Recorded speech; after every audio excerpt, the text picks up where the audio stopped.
राधे राधे जी। लड्डू गोपाल जी की सेवा में आप सभी का स्वागत है। और आज हम लेके आए हैं महादेव की कथा। जो था नारद मुनि का एक शंखा थी जो उन्होंने भोले बाबा से पूछी थी, तो भोले बाबा ने की नारद जी की शंखा दूर। तो आज आप सभी को इसी की कथा हम सुनाएंगे। तो अगर मेरे चैनल पर नए हैं तो लाइक कर लेना, कमेंट कर लेना और चैनल को सब्सक्राइब जरूर कर लेना ऐसे ही नई नई वीडियो देखने के लिए। चलिए सुनाते हैं आपको नारद जी ने क्या सवाल किया भोले बाबा से। एक दिन नारद मुनि आकाश मार्ग से नारायण नारायण का जाप करते हुए जा रहे थे। तभी उनके मस्तिष्क में एक अजीब सा प्रश्न आया तथा वे ब्रह्मलोक पहुँचे। ब्रह्मलोक पहुंचकर उन्होंने अपने पूज्य पिता ब्रह्मा जी को दंडवत प्रणाम किया। नारद को सामने देख ब्रह्मा जी ने पूछा, कहो पुत्र,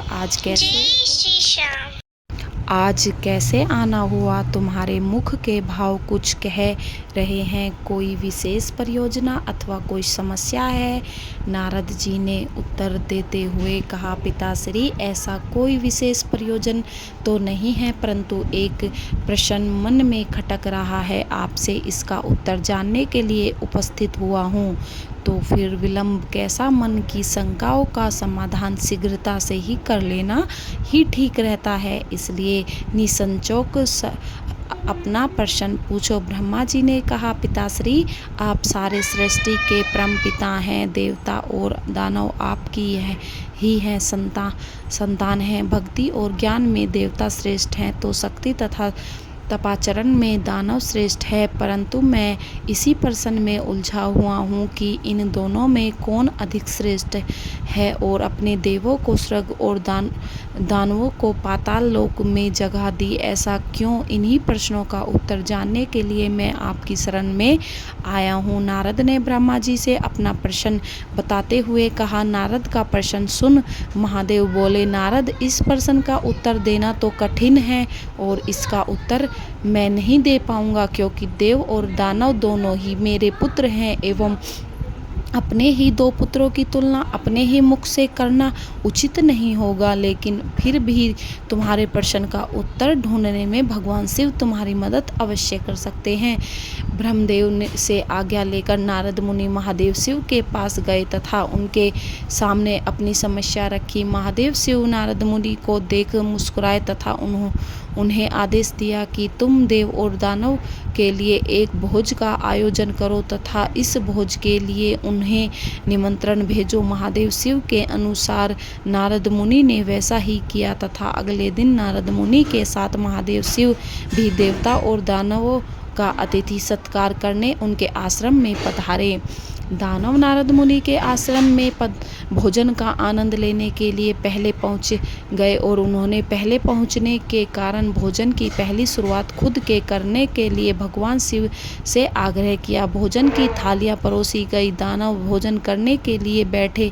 वे भोजन शुरू करने ही वाले थे कि भगवान शिव अपने हाथ में कुछ लकड़ियां लेकर उनके समक्ष उपस्थित हुए और उन्होंने कहा, आज के भोजन की एक छोटी सी शर्त है। मैं यहाँ उपस्थित हर एक अतिथि के दोनों हाथों में इस प्रकार से लकड़ी बांधूंगा कि वो कोहनी से मुड़ नहीं पाए और इसी स्थिति में सभी को भोजन करना होगा।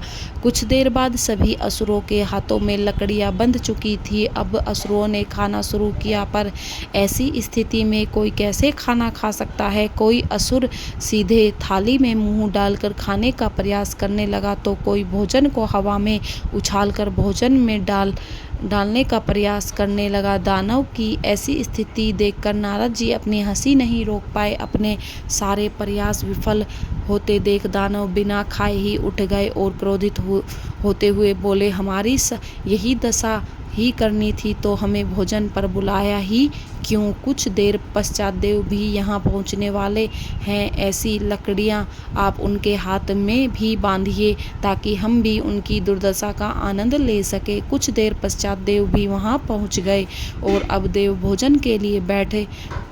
देवों के भोजन मंत्र पढ़ते ही महादेव शिव ने सभी के हाथों में लकड़ियां बांधी और भोजन की शर्त भी रखी। हाथों में लकड़ियां बांधने पर भी देव शांत नहीं रहे। वे समझ चुके थे कि खुद अपने हाथों से भोजन करना संभव नहीं है, अतः वे थोड़ा आगे खिसक गए और थाली से अन्न उठा सामने वाले को खिलाकर भोजन आरंभ किया। बड़े ही स्नेह के साथ वे एक दूसरे को खिला रहे थे और भोजन का आनंद ले रहे थे। उन्होंने भोजन का भरपूर स्वाद लिया, साथ ही दूसरों के प्रति अपना स्नेह और सम्मान जाहिर किया। यह कल्पना हमें क्यों नहीं सूझी? इसी विचार के साथ दानव बहुत दुखी होने लगे। नारद जी यह देखकर मुस्कुरा रहे थे। नारद जी ने भगवान शिव से कहा, हे देव के देव, आपकी लीला अगाध है। युक्ति, शक्ति और सामर्थ्य और उपयोग स्वार्थ हेतु करने की अपेक्षा परमार्थ के लिए करने वाले का जीवन ही श्रेष्ठ होता है। दूसरों की भलाई में ही अपनी भलाई है।